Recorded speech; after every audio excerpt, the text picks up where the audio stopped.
Okay, so today we're diving into something pretty interesting, I think. Oh, yeah. Yeah, it's a WhatsApp group Okay. called WCE94-Katta. And I've ever heard of it.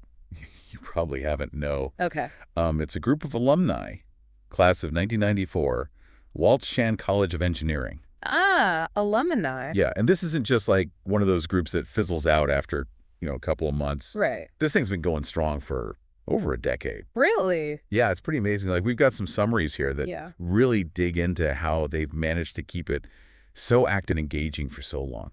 That's pretty impressive. Like you said, so many of these online groups just kind of fade away after a while. So what's their secret? What are we hoping to find out on this deep dive? Exactly. That's what we're here to figure out. Like, what makes this digital hangout so resilient Right. and, so valuable to its members. Right. And hopefully, along the way, we'll pull out some insights that, might be helpful for, you listening about how to keep those important connections in your own life strong as well. I like that. Yeah. Yeah, because, in today's world, with everything moving so fast, Right. it's easy to lose touch. Absolutely. Okay, so let's start at the beginning. The origin story of this WCE94 kata. All right, let's hear it. So it seems like it all started with good old nostalgia. Makes sense. Like those good old college days, Exactly, like longing for those, formative years. Yeah. And the summaries even mention things like proxy attendance, Ah, the good old days. which I'm sure, might ring a bell for some of our listeners. Yeah, a few of us might have done that once or twice. Maybe. Yeah. And then there's the mention of those late night, like midnight chai omelet sessions. Oh, those are the best. That kind of bonding you just don't get in a classroom. It's true. Those shared experiences, especially the slightly ridiculous ones. Right. They really stick with you. Yeah. So it sounds like that shared history, those very specific and often humorous memories really laid the groundwork for this group's strong foundation. Yeah, it's not just about having gone to the same college, right? Well, It's about those unique, those relatable experiences that create a special bond. right. And hostel life plays a huge role in that, like all those quirks and, that camaraderie. Oh, yeah. Hostel life is its own little world. It is. And here's the thing.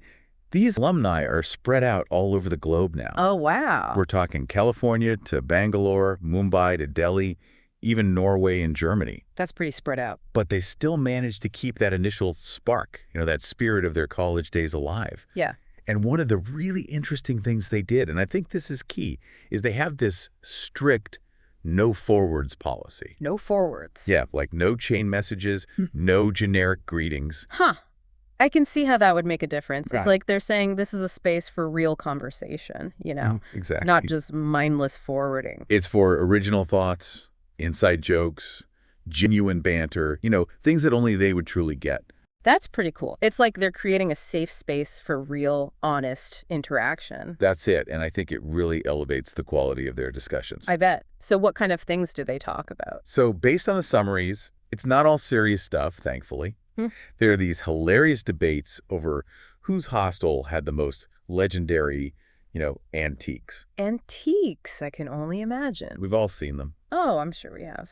What else? Then there's the reminiscing about professor punishments. Those things that you just can't forget. Oh, I'm sure we all have a few of those stories. Right. And they talk about those late night movies, Uh-huh. the ones that were so bad they were good. The kind you just can't help but laugh about later. Exactly.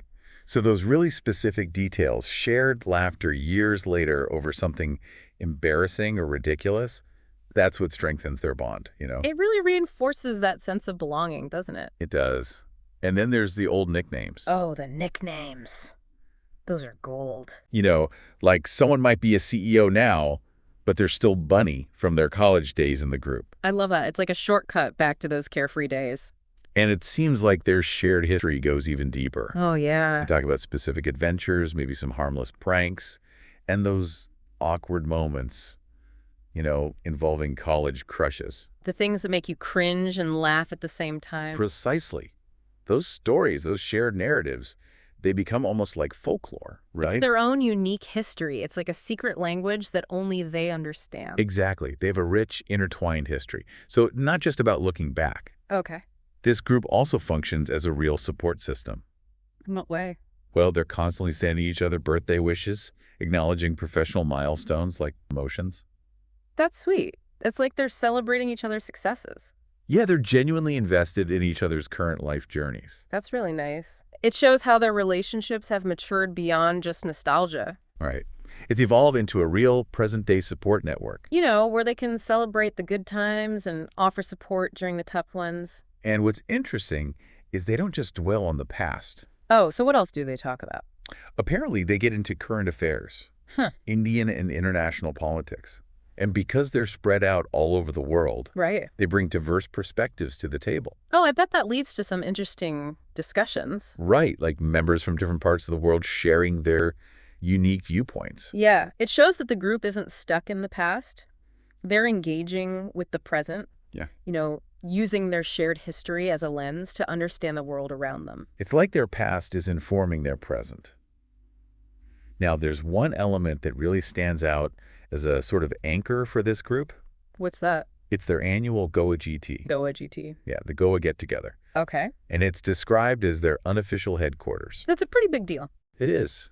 And, those in-person gatherings, they're so important for online communities. It's true. It takes those virtual connections and makes them real. Right. Yeah. So the fact that they have this recurring meeting point in Goa, it really speaks to the power of shared experiences. Yeah, those face-to-face interactions create a whole different level of bonding. And it sounds like a blast. What starts as a plan for a relaxing weekend turns into this multi-day, marathon of reminiscing, beach walks, karaoke. Karaoke. Now, that's a recipe for some good stories. Yeah, it's described as a potential disaster, hilariously. I can imagine. And then there are the, discussions, maybe even arguments over casino outcomes. Oh, the casino. Always a good time. So it sounds like, good old-fashioned messy fun. Right. The kind that actually strengthens bonds. It's not about being perfect or polished. It's about being real, being present with each other. The imperfections, the little disagreements, that's all part of what makes it real. And then you've got those who can't make it because of work commitments, which, let's be honest, often means spouse-imposed curfews. Ah, the realities of adulting. And there's this running joke about the members who always promise to be there but never show up. I love that. It's that kind of lighthearted teasing that you only get with close friends. Right. They acknowledge those life responsibilities, but they still value those connections. Even those who can't make it, they still want to be part of the group. It's like a constant reminder that they're still connected no matter what life throws their way. And it's amazing how resilient this group is. Resilient. Yeah, despite job changes, evolving priorities, even changing hairlines. The inevitable passage of time. Exactly. WCE94-Katta has remained a constant in their lives. That's really something. It shows how deeply they value this group. And it's not just about the past anymore. Right. It's become a source of stability and support in their present lives. It's like a touchstone, a reminder of who they are and where they came from. And maybe one of the most important things is that it brings them joy. Joy. The summaries talk about how those interactions actually relieve stress. Makes sense. In the middle of all that chaos, Right. it's nice to have that group of people who just get you. Who you can share a quick thought with, a funny observation, a silly memory. It's like a built-in support system, a little dose of happiness throughout the day. Exactly. So if we look at the big picture, it seems like the success of WCE94-Katta comes down to a few key ingredients. All right, lay it on me. First, that shared history, those formative college experiences, they laid the groundwork for everything. That makes sense. You need that strong foundation. Then you've got the clear communication norms, like that no forwards rule. Right, setting those boundaries for quality interaction. And then the regular interaction, both online and in person, especially with those Goa trips. Keeping those connections alive, both virtually and in the real world. And ultimately, it's about genuine connection, shared humor, and prioritizing those relationships. So it's not just about being in a group. It's about actively nurturing those bonds. Exactly. Now, here's a question for you listening. Oh, I like where this is going. Think about the sources of connection in your own life. Your old school friends, former colleagues, family. What kind of no forwards rule or some similar principle could you implement? To deepen those connections, right? Yeah. How can you prioritize quality over quantity? That's a good one. It makes you think about how you're interacting with the people you care about. Right. Maybe it's about being more intentional online, engaging more deeply with a smaller group, instead of just passively scrolling. Or maybe it's about creating more opportunities for shared experiences, even if it's just virtual. Because, like WCE94-Katta shows us, it's those shared experiences, those intentional connections that create communities that last. Absolutely. It's a good reminder that strong relationships take effort, but they're so worth it. Couldn't have said it better myself. I try. All right, that's it for this deep dive. Until next time. See you then.